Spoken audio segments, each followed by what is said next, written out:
नमस्कार, आप देख रहे हैं समाचार 18 न्यूज और आज हम ये खबर दिखाएंगे उत्तर प्रदेश के प्रयागराज से। पीएम मोदी ने किया 5,500 करोड़ की 167 परियोजनाओं का शुभारंभ। महाकुंभ में यात्री सुविधाओं को लेकर शुरू की गई परियोजनाओं का हुआ लोकार्पण। 9 रेलवे स्टेशनों के अपग्रेडेशन और डेवलपमेंट के साथ 10 आरओबी फ्लाईओवर का उद्घाटन। 61 सड़कों के चौड़ीकरण, सुदृढ़ीकरण एवं सौंदर्यीकरण का भी हुआ शुभारंभ। प्रधानमंत्री नरेंद्र मोदी ने शुक्रवार को 5,500 करोड़ की 167 परियोजनाओं का शुभारंभ किया। इसमें यात्री सुविधाओं के लिए रेलवे स्टेशनों के अपग्रेडेशन और डेवलपमेंट के साथ साथ आरओबी फ्लाईओवर, सड़कों का चौड़ीकरण, सुदृढ़ीकरण और सौंदर्यीकरण की प्रमुख परियोजनाएं सम्मिलित रहीं। इसके अतिरिक्त स्थायी घाटों, रिवर फ्रंट, सीवरेज, पेयजल सुविधाओं के साथ विद्युत आपूर्ति से जुड़ी परियोजनाओं का भी शुभारंभ हुआ। इन सभी परियोजनाओं के माध्यम से न सिर्फ श्रद्धालुओं को महाकुंभ के दौरान सुविधा का लाभ प्राप्त होगा, बल्कि प्रयागवासी महाकुंभ के बाद इन सभी सुविधाओं का उपयोग कर सकेंगे। यह परियोजनाएं प्रयागराज को प्रगति की नई दिशा दिखाएंगी। इन विकास परियोजनाओं का हुआ लोकार्पण। 1,610 करोड़ से यात्री सुविधाओं के लिए 9 रेलवे स्टेशनों का उन्नयन एवं विकास। 1,376 करोड़ से 61 सड़कों का चौड़ीकरण, सुदृढ़ीकरण एवं सौंदर्यीकरण। 1,170 करोड़ से 10 आरओबी फ्लाईओवर। 100 करोड़ से 4 नालों का अवरोधन, दिशा परिवर्तन एवं सुदृढ़ीकरण। 304 करोड़ से 7 स्थायी घाटों एवं 8 नदी तट सड़कों का सुदृढ़ीकरण। 215 करोड़ से 13 सीवरेज परियोजनाओं का उन्नयन, पेयजल सुविधाओं का विकास। 203 करोड़ से 4 नए ट्रांसफार्मर, 2 सब स्टेशनों की स्थापना एवं विद्युत ढांचे का उन्नयन। कई प्रमुख कॉरिडोर का भी हुआ शुभारंभ। प्रयागराज संगम तट पर बड़े हनुमान या लेटे हनुमान जी का प्रसिद्ध मंदिर है। बड़े हनुमान जी का मंदिर पातालपुरी में अहिरावण का वध कर प्रभु श्रीराम और लक्ष्मण जी को उसकी कैद से मुक्त कराने वाले संकटमोचक हनुमान जी विशाल सिद्ध प्रतिमा है।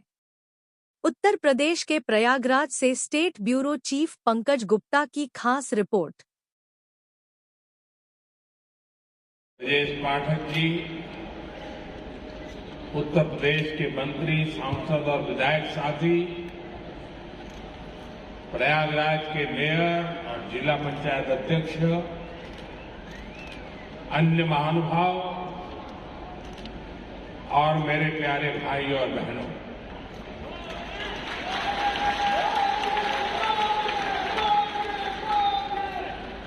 प्रयागराज में संगम की इस पावन भूमि को मैं श्रद्धापूर्वक प्रणाम करता हूं।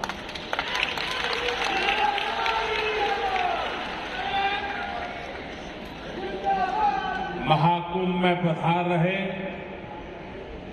सभी साधु संतों को भी नमन करता हूं। महाकुंभ को सफल बनाने के लिए दिन रात परिश्रम कर रहे कर्मचारियों का, श्रमिकों और सफाई कर्मियों का मैं विशेष रूप से अभिनंदन करता हूं। विश्व का इतना बड़ा आयोजन हर रोज लाखों श्रद्धालुओं के स्वागत और सेवा की तैयारी, लगातार 45 दिनों तक चलने वाला महायज्ञ, एक नया नगर बसाने का महाअभियान प्रयागराज की इस धरती पर एक नया इतिहास रचा जा रहा है।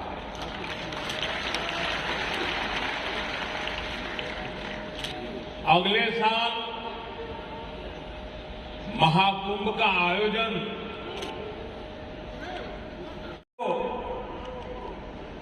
नए शिखर पर स्थापित करेगा और मैं तो बड़े विश्वास के साथ कहता हूं, बड़ी श्रद्धा के साथ कहता हूं, अगर मुझे इस महाकुंभ का वर्णन एक वाक्य में करना हो तो मैं कहूंगा, ये एकता का ऐसा महायज्ञ होगा जिसकी चर्चा पूरी दुनिया में होगी।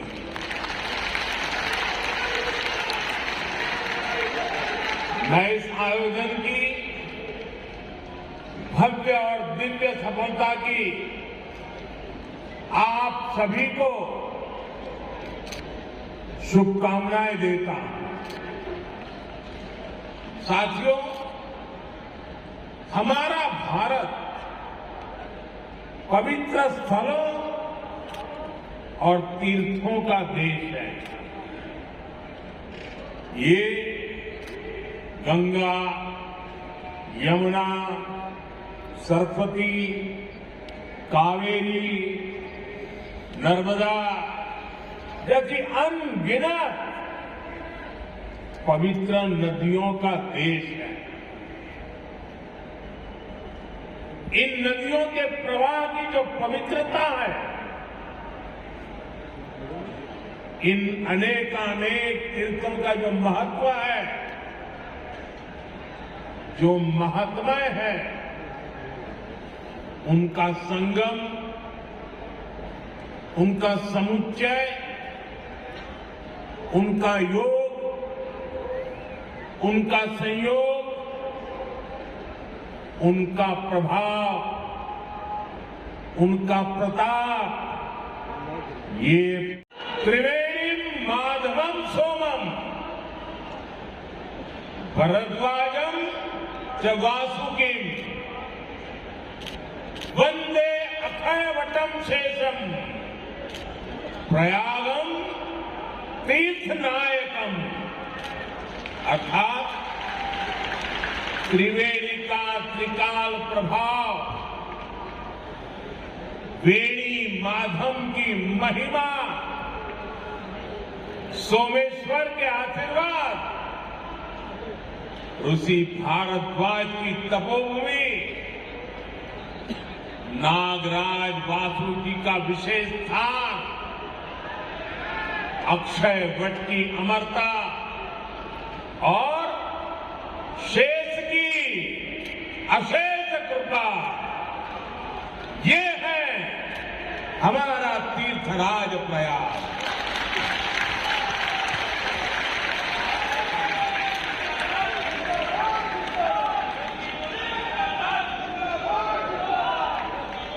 तीर्थराज प्रयाग यानी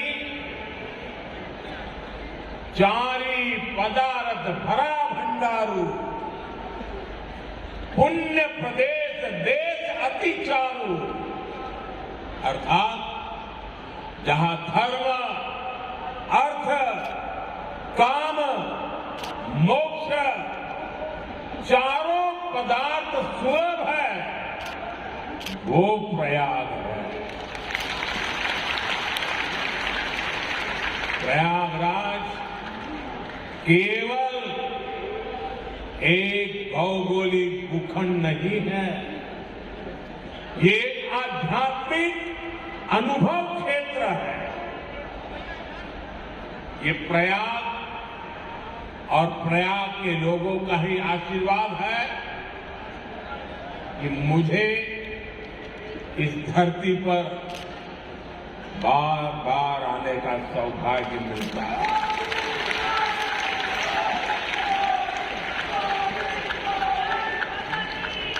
पिछले कुंभ में भी मुझे संगम में स्नान करने का जानते हैं कि आगे का क्या क्या विचार हो, आगे कैसे क्या महाकुंभ का होना है? अभी ये भव्य और दिव्य महाकुंभ 12 वर्ष के बाद आ रहा है और विशेष करके ये भारतीय जनता पार्टी के माननीय मुख्यमंत्री योगी आदित्यनाथ जी के नेतृत्व में और डबल इंजन सरकार माननीय प्रधानमंत्री नरेंद्र मोदी जी के सरकार के नेतृत्व में ये महाकुंभ संपन्न होने वाला है। क्योंकि पिछली सरकार में जो 2013 में सपा सरकार में कुंभ मेला हुआ था और इस सरकार में कुंभ मेला हुआ है, दोनों में फर्क है। उनकी आस्था विश्वास सपा सरकार की नहीं थी, कुंभ मेले के प्रति जो समर्पण था वो नहीं था। पर भारतीय जनता पार्टी हिंदुत्व के लिए, सनातन के लिए और देवी देवताओं के जीर्णोद्धार के लिए ये तन मन धन से कार्य कर रही है। और यहाँ के जो 14 अखाड़े है, संस्थाएं है, देश और विदेश के जो भक्तगण है इस महाकुंभ में आएंगे। और 29 जनवरी का जो मुख्य स्नान है जिसके द्वारा ग्रहयोग बन रहे हैं, उन ग्रहयोग के द्वारा इस गंगा जी में, यमुना जी में, सरस्वती में दिव्यत्व अमृतत्व आएगा। उसमें जो स्नान करेगा वो तन और मन के पाप धोकर अपने आप को पवित्र करेगा। दूसरी बात यह है, पहले के संत महात्मा घोड़े पे, हाथी पे और कुटिया में रहते थे, पर अभी के जो वर्तमान का जो युग है, ये डिजिटल युग है, विज्ञान का युग है, जिसको आप विज्ञान को गुरु मानते हैं, उनका उपयोग करके साधना को आगे बढ़ाना है, तपस्या को आगे बढ़ाना है। और जो वैदिक संस्कृति है जिसमें आपने देखा होगा, जो कोरोना काल आया था तो लोगों ने आयुर्वेद की तरफ आकर अपने आप को स्वस्थ किया था, मन को तन को स्वस्थ किया था। वैसे ही ये जो सनातन संस्कृति है, हिंदू संस्कृति है, किसी अंधविश्वास के ऊपर बैठी नहीं है। ये कहती है पहले विश्वास करो फिर अनुभव करो। जैसे आयुर्वेद आपको पहले बताएगा कि ये खाने से आपके रोग दूर होंगे, पर जब आप खाएंगे तब आपके रोग दूर होंगे। वैसे ही सनातन संस्कृति में जो जीवन पद्धति है वो किसी भी अंधविश्वास के ऊपर डिपेंड नहीं है, वो प्रैक्टिकल विज्ञान के द्वारा अनुभूति कराती है और आपके तन मन और अपने जीवन को कृतार्थ कराती है। इसलिए महाकुंभ में आप देखेंगे कि डिजिटल का भी प्रयोग किया है मोदी जी ने इस बार योगी जी ने गूगल मैप के द्वारा इसको जोड़ा गया है। जो रोड, अखाड़े, संस्थाएं जहां भी आप क्लिक करेंगे और कहां पे भी जाना, आपको किसी से पूछने की जरूरत नहीं पड़ेगी, आपको गूगल को गुरु बनाना पड़ेगा इस बार। और इस गुरु के द्वारा आप जहां भी जाएंगे कि यहाँ पे जाना, क्लिक करेंगे और वहां पहुंच जाएंगे। पहले पहले क्या होता था, आपको ढूंढना पड़ता था